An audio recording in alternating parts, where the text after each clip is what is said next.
Yan, naghahanap po kami kanina ng parking kasi mamamalengke ako ngayon. Dahil may bagyo, so kailangan po naming mag-impok ng mga pagkain. Yan. So, sa kakaikot namin, dahil maulan po, dito na lang kami nagparking. Instead na dun kami magparking sa kabila. So, ang layo po nito sa palengke. Kaya nilakad na lang namin kahit umuulan. Umuulan po at wala kaming dalang payong. Yan, so naglakad kami papunta dun sa palengke dahil malayo yung pinarkingan namin.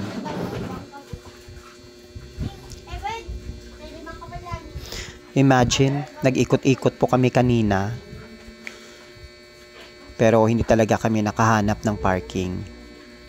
So, malapit na po kami. Dahil umuulan pa, tumutulo pa ulan. Buti na lang at hindi siya malakas. So, sakto lang na pag malayo yung nilakad mo, mababasa ka rin. Ayan po, so dito na po kami sa loob ng palengke. Yun, doon po sana kami dadaan sa kabila. Kaso po, yun, wala nga kaming maparkingan doon. So, dito kami sa fruit section ng palengke dadaan. Ayan po. Yung uunahin po naming bibilhin muna, bibili po muna kami ng karne ng baboy at saka siguro isda na lang. Hindi na kami bibili ng manok kasi kung gusto namin magmanok, hindi kakatay na lang kami ng native na manok dun sa bahay. Kasi marami dong manok, yung mga pangsabong. Yun po yung kakatayin namin. Mas mahal pa yon kasi 1.5 yung isa nun. Yan. So may mga fishes po. So dito kami sa suki namin. Suki, yan. So yan na lang yung bibilhin namin. Yung ano ba yan?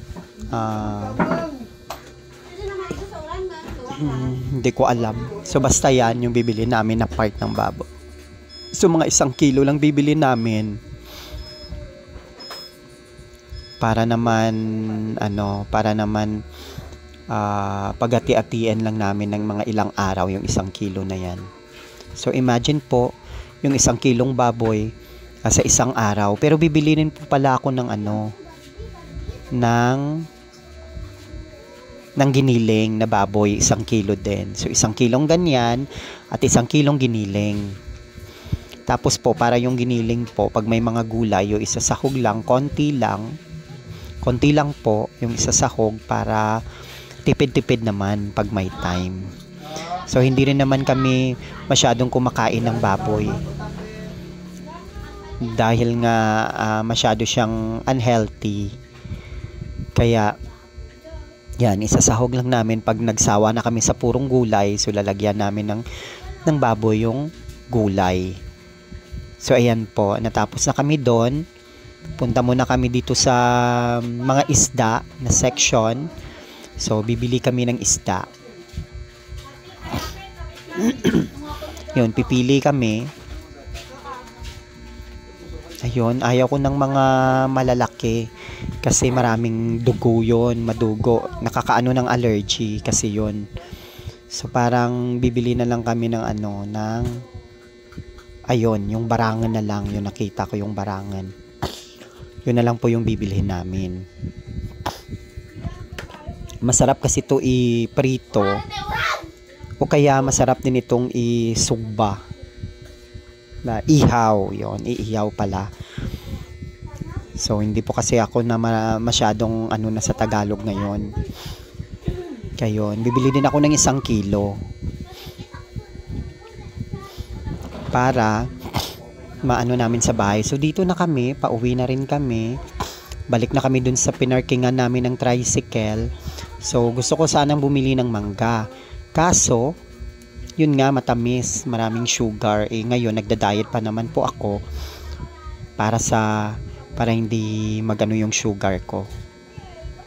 At dahil pauwi na kami, maulan pa din, dito na lang kami dumaan. Dito na lang kami dumaan pabalik dun sa pinarkingan naming tricycle. Ang layo-layo po kasi ng pinarkingan namin. Yun, paulit-ulit po 'di ba na malayo. Kaya ganon. Yan, dahil bagyo, dahil maulan, katapusan na ng August. Pag Agosto po talaga, sinasabi ng mga matatanda sa amin na pag Agosto, yon tagutom po talaga. Pero dahil sa ngayon yung panahon, makabago na. So parang yung Agosto, hindi na tagutom. Pero parang pag ganitong ulan, pag ganitong bagyo, yon talagang magugutom yung mga tao. Yan po, dito na kami na. Gusto ko sanang tumingin dun sa pier ba. Parang nasira daw ng alon. Hindi ako tumingin. Hindi kami pumunta doon kasi nakita ko yon, may mga pulis. Baka kasi hulihin ako. Hindi, takot po talaga ako sa mga pulis. Ayan po. Yan po yung pinarkingan namin. At malapit na. Ito po kasi yung pier papuntang Malarisan sa tatlong isla, Malarisan, Batbatan at saka Maningning.